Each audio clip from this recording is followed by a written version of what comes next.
Welcome to the Montana Sportscast podcast. We got Blake Hempstead. We're going to talk a little bit about the Western B tournament from last weekend and a little preview of the State B tournament coming up in Great Falls. Blake, how are you today? I'm getting better. Last weekend, like I said before we came on, you worked me. You worked me. Those 8 games a day and then 6 on Saturday. The 22 overall games, then that challenge game made it 23. It was a fun weekend for sure, but it's exhausting. Yeah, it is. It wears on you, makes you old. Pretty soon you're gonna look like me. I'm right around the corner. Let's talk a little bit about the girls. That girls bracket, as we said coming in, as one of the things that you and I have talked about, and I mentioned it several times on the NFHS broadcast. It's not disparaging to say the Big Fork is going to walk through the bracket. One thing that I was pleasantly surprised with was how well Loyola played with them in the first half. Big Fork wasn't knocking down the shots that we thought they were going to. They weren't able to really pressure Missoula Loyola like I thought they were going to. Loyola, even if you look at it, losing by, I think the final was 63-30, but losing by 33 to that Big Fork team is uh, it's not a sign of being a bad team. It's just Big Fork is loaded. Um, it was the first time that I've seen Peyton Gunlock play. She is going to be special. She's just surrounded with special kids. Braden Gunlock will be Division I player. It just depends on how far she wants to go. If she wants to stay in the state, Montana or Montana State will basically roll out the red carpet for her and her sister. And if it's going to be a package deal, make it big. NIL will make this one really interesting. Keeping a talent like that in the state. Robin Selvig for years was able to do it. Tricia Binford has been able to get some of that top talent in Montana. But you've seen over the past couple years some of those kids that are coming from California, Washington, Idaho. Those are the ones that make up the large portion of what makes those rosters really good. And Tricia Binford, I mean, it's kind of funny.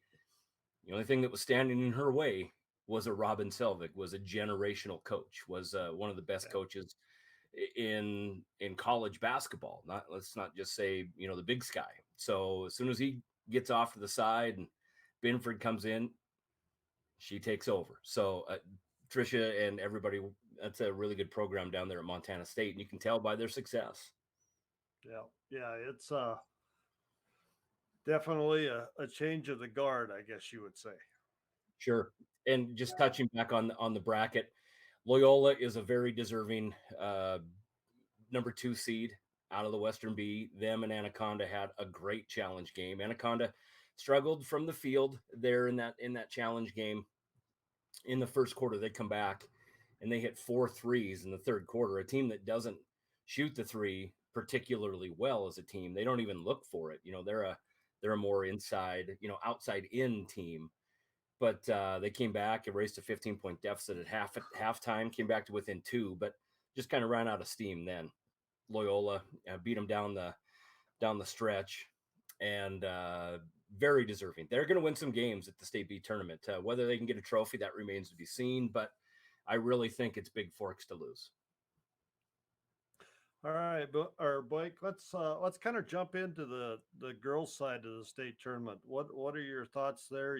I know you've probably been keeping an eye on the other divisions. The Southern B going on right now at the Metro. I was in there a little bit yesterday. Didn't get to see much on the girls' side. It was mostly boys playing when I was there. But what's your thoughts on that State B girls? The State B girls, you have the number 1 seed out of Malta. Malta, one of those traditional powers. Last year, I believe they lost in the Saturday morning game. That one was that wasn't at the one that we covered. It was over at Schreier, Yeah. whatever you say.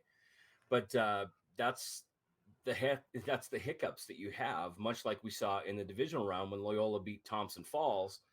Thompson Falls was last year's returning state participant from the Western B, and their thoughts were, "Hey, we're going to go back."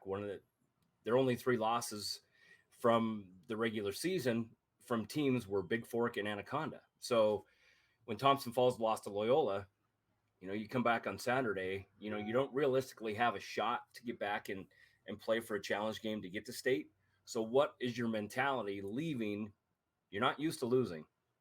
What's your mentality getting back to play for third when your goal has been a championship? So that Saturday is always rife for upsets. Malta just fell victim to it last year. I think they brought almost everybody back, and no doubt they're a talented team. I just, coming out of the Southern B, I don't really see anybody that can knock them off on that side.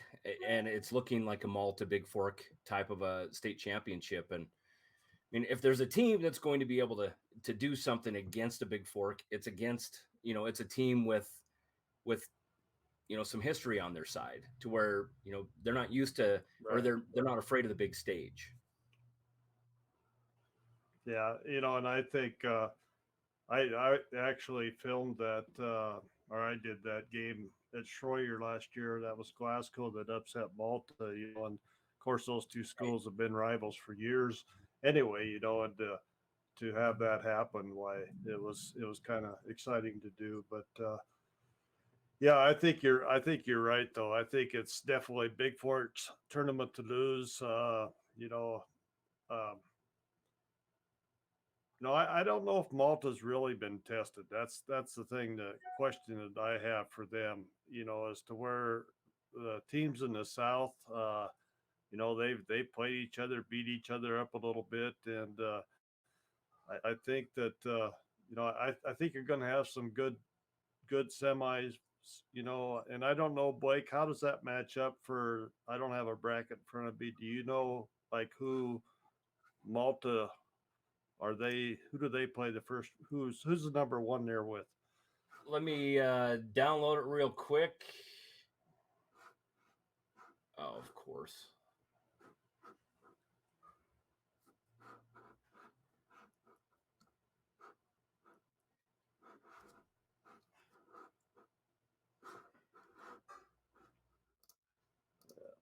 Here too. You'll be able to edit this out. I Well, I downloaded it can and I pull have it up so here much too. stuff in my downloads. I've got it here. Okay. Yeah, I can't even find it in my downloads. So you got I got Big Fork, the number one out of the West. They'll play the number four out of the South, though. So Big Fork and the one out of the South are on the same side. So Malta is actually got the twos and the threes on their side of the bracket. So Right. uh, so Big Fork and probably I'd have to say got the tougher road to hoe there in the state tournament, and that's what I always called. You got to have some luck to win a state tournament, and that is the probably the luckiest of all luck right there is when who you're going to draw. Well, the good thing about when you're Missoula Loyola, you're going to be in the opposite side of Big Fork, just coming out, the one and the two out of the Right. West. So Missoula Loyola, they have the most to win. Now, when you look up, you do have a Malta to go through, obviously, and then the 3 and the 2 seed out of the South. The good thing about that when you're a Southern team is, like you said, you really have to perform well even to get to a state tournament. Forget that you're the 4 seed out of the South. How many Yeah. times have we seen the 3 and 4 seed out of the South, have a little hiccup in the semis or on the first round for that matter, work themselves back into the tournament and get a 2 or get a 3 or 4 seed. Here, Right. the 2 seed, yeah, did they lose to the 1 seed to get that 2? Yes, absolutely. They're coming in off a loss. It's Yeah. it's a very deep league. There's 3 divisions in there, and when you make it to state, you belong, even though there is 4 available seats. Yeah. Yeah. Let's jump over to the B boys from last week. I'll pull that one up here if I can. Been gone for so long, I kind of forgot how to run a computer. You think I would be ready for you? No, that's fine. I'm we'll make her through. That's for sure. So That's right. I'll turn you loose on the B boys here that you guys had last week in Anaconda, and Loyola winning that championship. I don't think that surprised anybody really. It didn't surprise you, but I'll tell you what, that 46-33 game in the semis that Loyola beat Florence, they were down going into the half. Florence shut them down. They held them to one field goal in the second quarter. Now, to do that to a team like Missoula Loyola is impressive. Now, what they did is they came out and they played football against them. Florence can play some football. I mean, it's Yeah, it's kind of yeah, not a real big secret, but to do that for 4 quarters, you just don't have that kind of depth to play that kind of defense to get out to every shooter, challenge every shot, whether it be behind the perimeter, inside. Florence just ran out of gas, and you could tell by their 33 points, they put all their eggs in one basket to play defense and hopefully win that game defensively. They did enough for a half. They just couldn't keep it up. So I was really impressed with Florence to be able to do that to Loyola. And then Loyola just said, we're not letting that happen again. They yeah, blew the doors off Big Fork, and Big Fork didn't play badly. They didn't make the shots that they normally do, and that they did, especially against Anaconda in the semis. But Big Fork, I think they were a little humiliated, and the worst mhm, team that they could have played against in that challenge game, they played against, and that was in Mission. Zoran Laframboise had two of the best games that I'll ever see back to back. He had 80 total points. One in wow, the overtime win, he had 43, which at the time we thought was, potentially a gym record, a memorial gym record that, was opened in 1950. We've since found out that it's not. A guy by the name of Jim Sullivan played for Anaconda Central. He had 58. So, oh and that was back in the day without 3-point line. And yeah, yeah, I wasn't aware that the Central kids played in Memorial Gymnasium as much as they did.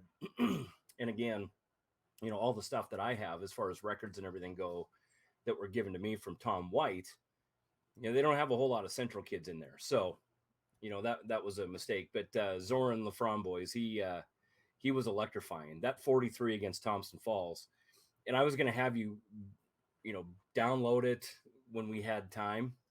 They had 8 seconds left. He was fouled going to the hole. They were down by 4. He goes to the free throw line, and Corey and I, my broadcast partner, were saying, does he miss the second one and get a rebound, hopefully, and, cast up a 3?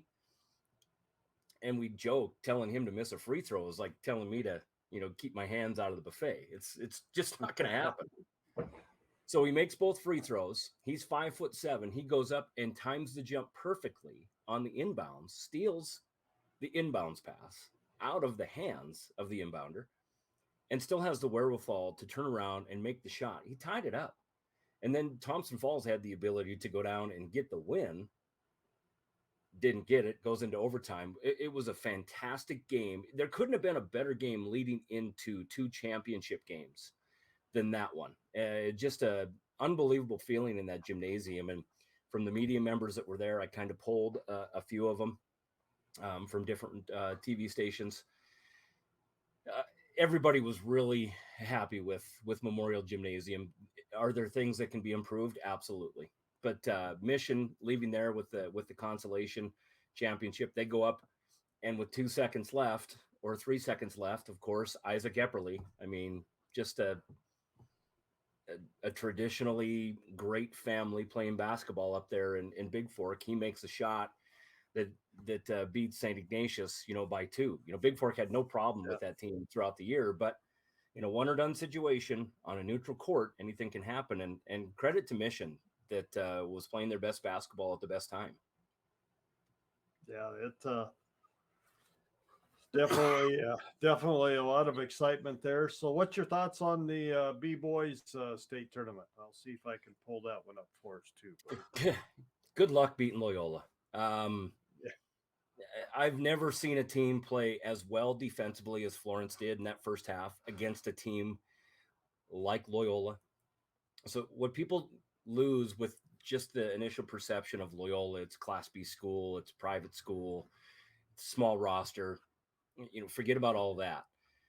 They have 6'5", 6'5", 6'4" that can step out beyond the perimeter and beat you. And also with Reynolds Johnston, 6'5" sophomore, can bang with you inside. He's a big body. He looks 6'5", 250 to me. Whether he's 250 or not, I don't know. But he's a big young man, and he's a matchup nightmare because he's got the best footwork and the best hands that I remember seeing on a big guy. He can step out and hit the perimeter shot.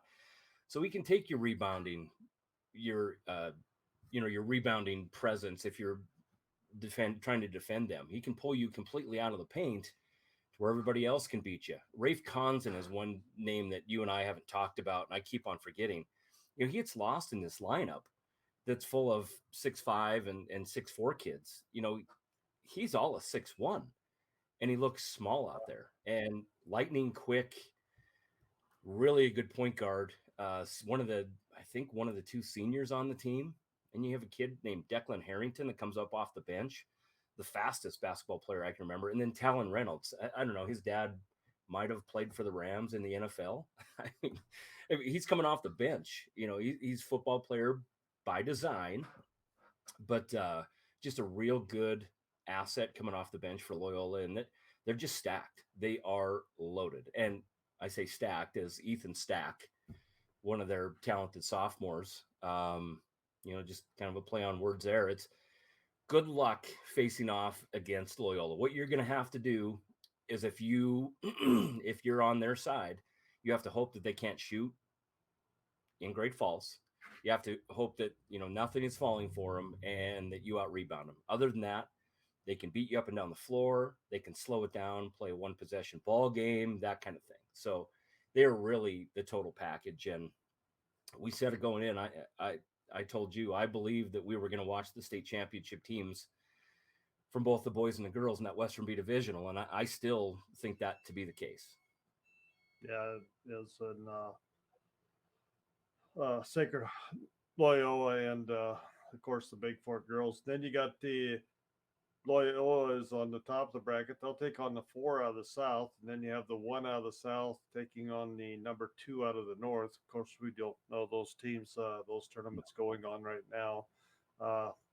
On the bottom side, you got number 1 out of the North taking on 3 out of the South. And number 2 out of the South taking on Big Fork in the I want to say nightcap. I don't know, these double brackets. I'm all messed up. They play at 5:00, but usually it is the nightcap of this tournament, I guess. So I'm good at saying that. Yeah. That one on the boys and then girls will be the top of the boys will play the first. Yeah. So Big Fork, and again, they've been humbled a little bit in that championship. They had to work their tails off to get to state. Now, this is a senior laden ball club, and I really like Johnny Hollow, their head coach.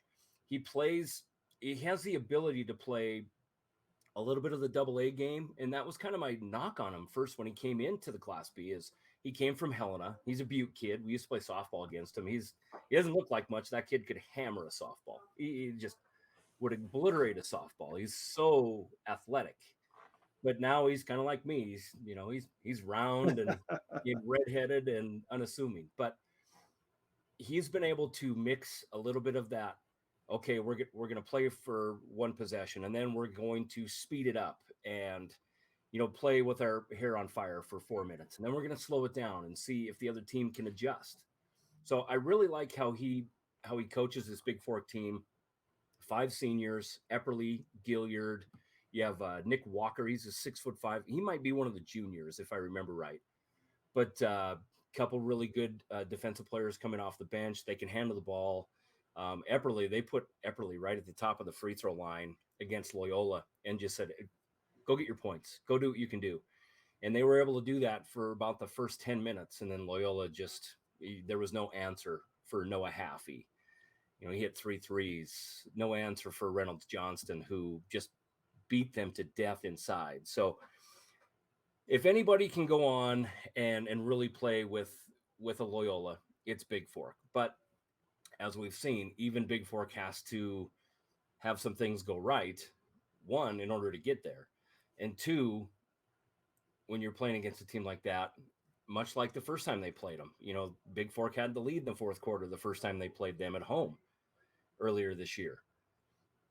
You have to hope that a team like that doesn't have their best shooting performance, and it happens all the time in the state tournament. The number one seeds always get knocked off. I mean, well, not always, but it's not a crazy occurrence to see a team, come into a state tournament and get obliterated by a stacked Western B or Southern B, anything like that. So, it really is. It's going to be it's going to be a fun little tournament to track, and I'm glad we're doing it. Yeah. It's I think Class B might be one of the more balanced in the state as far as the classes go. I think, your double A, I think you got probably a couple teams at the top on both boys and girls, and then everybody else is pretty even. I think the Class B boys and girls combined, I think they're probably as evenly matched as any class. I think Class A is down this year. Class C, I think it's down as well.